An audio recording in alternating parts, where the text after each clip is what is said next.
Olá, pessoal! Hoje eu vim para falar um pouquinho com vocês, de maneira bem breve, sobre um autor que é bem interessante nesses nossos tempos e tem a ver com o que eu discuti no finalzinho da nossa última aula, né? Do nosso último encontro, que foi o último vídeo falando de Estado contemporâneo, dos problemas do Estado contemporâneo. Esse autor que eu vim falar um pouquinho para vocês é o Tocqueville, que ele não é exatamente um autor recente, né? Se a gente for pensar no século XIX, porque ele é do século XIX, a gente já está no século XXI. Claro que em termos históricos, sim, né? Mas não é um autor que tenha escrito agora na nossa atualidade, né? Mas é século XIX ainda, então a gente pode ainda considerar relativamente recente, porém, o que ele fala é extremamente atual.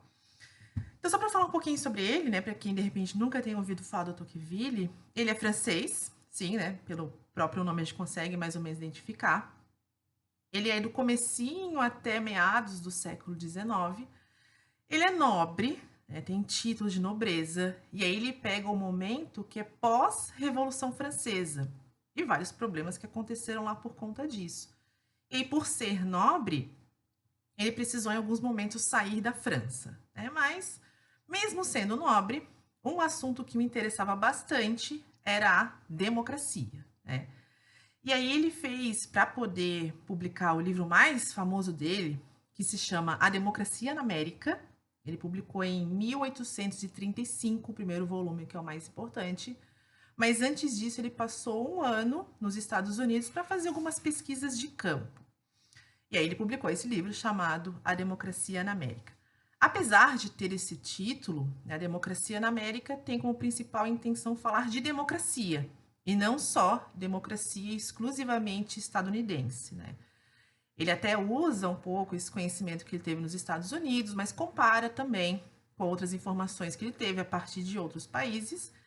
E ele elabora mais ou menos o que se considera assim um tipo ideal de democracia no livro dele, né? Mas quando a gente fala tipo ideal, é uma categoria sociológica, né? Tipo ideal não seria nada utópico, né? Não tem a ver com utopia, alguma coisa que a gente nunca vai concretizar. O tipo ideal, quando a gente usa em sociologia, isso quer dizer mais ou menos destacar as características fundamentais, né? As características mais importantes, e que acabam se repetindo em algumas situações. E aí, ele se preocupou muito em escrever esse tipo ideal de democracia, porque ele achava que a democracia era já na época dele e seria também no futuro de grande interesse para a humanidade, né? Então, né, até para a gente perceber que não há contradição quando a gente fala de uma pessoa que é nobre, né, ser nobre e ter também discussões democráticas, ser nobre e também levantar ideias liberais, né? Não há uma contradição nisso. Na verdade, eu apostava muito na questão da democracia.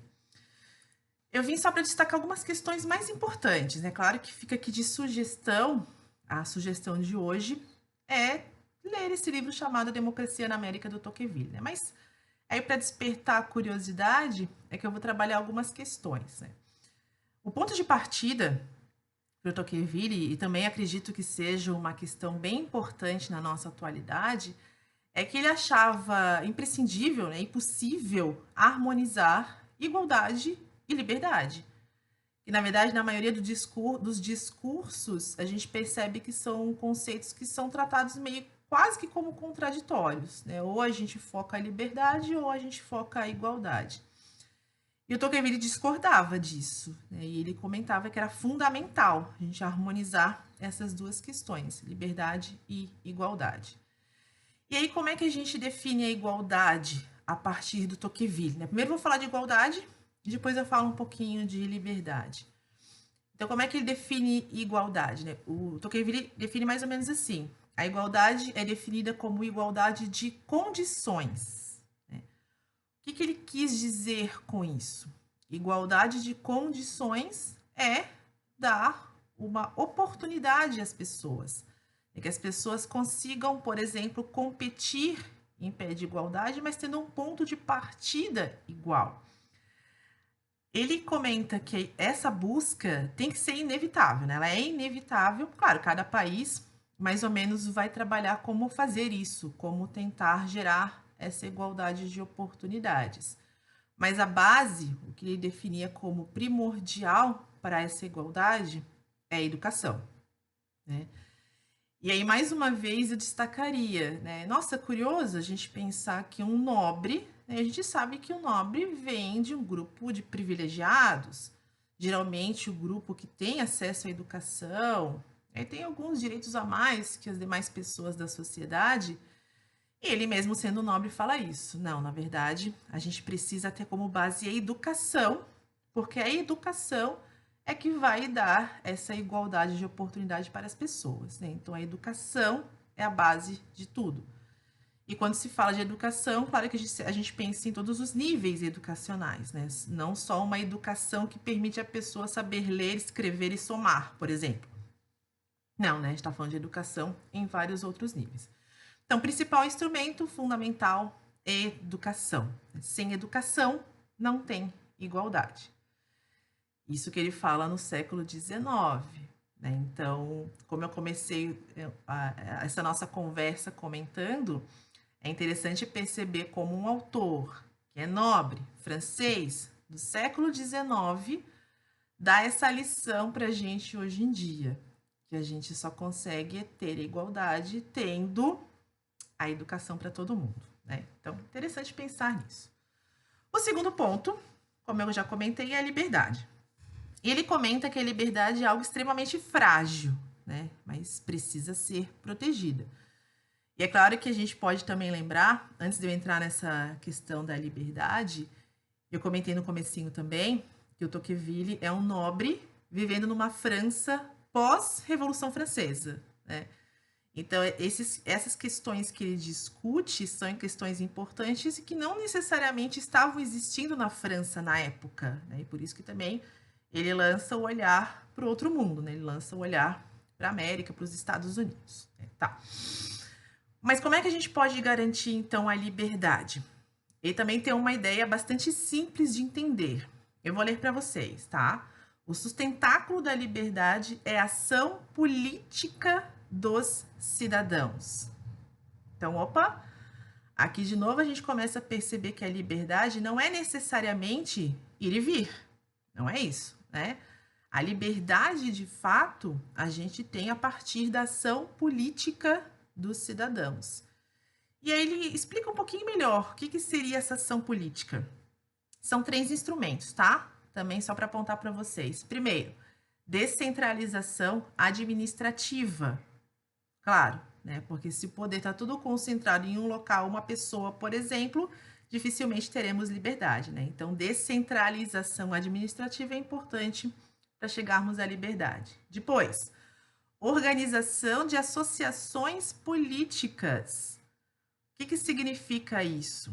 Essa ação política do cidadão, que o Tocqueville destaca, não é aquilo que a gente geralmente relaciona, que é participar de eleição. Participar de eleição, claro que é importante quando se pensa em liberdade, em democracia em especial, mas não é exclusivamente isso. Ação política é ação de cotidiano. Então, por isso que está falando de associações políticas. As pessoas precisam entender que a política faz parte do cotidiano e é muito importante para a manutenção dos nossos direitos que nós participemos disso, a partir de associações políticas, portanto. Vocês podem pensar vários exemplos, até uma associação de bairro seria isso, né? A gente participar dessa discussão política no cotidiano. E depois, claro, pensando numa política instrumental, institucionalizada, ele fala da existência de grandes partidos políticos, sempre no plural, né, para ter essa diversidade da sociedade. Então, ele fala de 3 questões, não exatamente e exclusivamente só essa participação política institucionalizada, que é votar, por exemplo. E sim, muito importante essa participação política no cotidiano. Ele tem uma frase bem interessante, que ele fala assim: a liberdade sem a igualdade seria insuportável. A gente pode imaginar, né, como é o pensamento do século XVII, do século XVIII, sendo que a liberdade é o grande direito a conquistar e a proteger. Para o Tocqueville também é, claro, mas não sozinha a liberdade. Liberdade sem igualdade é insuportável. A gente precisa levar as duas juntas, né? E uma outra ideia bem interessante, ele fala muito sobre democracia, né, que a democracia é feita a partir, especialmente, da conversa, da relação entre essas duas palavrinhas, liberdade e igualdade. Mas ele tinha uma análise bem curiosa, claro, um pouco consequência do cotidiano dele. Eu falei, né, que ele vive no momento pós-Revolução Francesa, ele vivenciou muitos aspectos complicados da política na França e observou também acontecendo no mundo. E aí tem uma análise assim, né? A democracia precisa ser desenvolvida pacificamente. O que significa isso?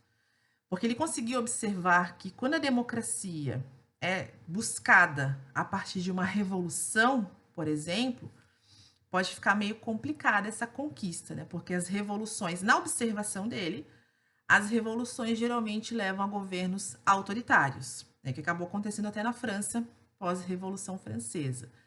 Então, a ideia dele é que se reforce a busca pela democracia a partir de uma busca pacífica, uma busca a partir da política. E quando eu falo política, eu lembro aqueles 3 instrumentos que ele citou anteriormente.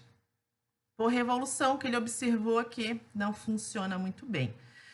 E aí, mais uma vez, a gente consegue perceber como essa fala do Tocqueville, que é uma fala lá do século XVIII, século XIX, a 1830, por aí, como essa fala também é uma fala atual, essa busca pela democracia pacificamente, né, sem pensar em grandes rupturas, porque daí a gente dá muita chance para aparecer governos assim. Algumas palavrinhas só do Tocqueville, só para despertar essa curiosidade de vocês.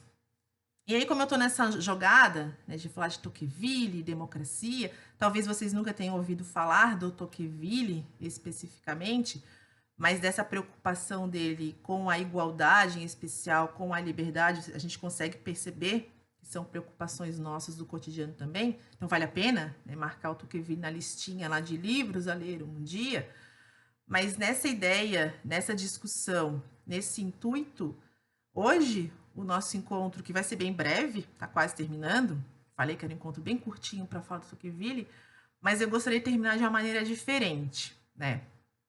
Eu gostaria de terminar com uma fala que é de um autor contemporâneo já, de um autor muito mais recente, que é o Norberto Bobbio, né, que vocês já devem ter ouvido falar.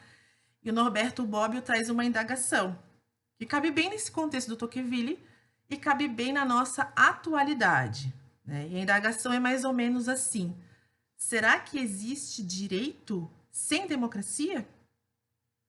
É uma pergunta que é para vocês pensarem e que eu não vou responder. Então era isso que eu tinha para falar hoje. Espero que esses poucos minutinhos tenham despertado essa curiosidade de vocês para conhecer mais um autor e a gente se encontra na próxima. Então era isso. Tchau!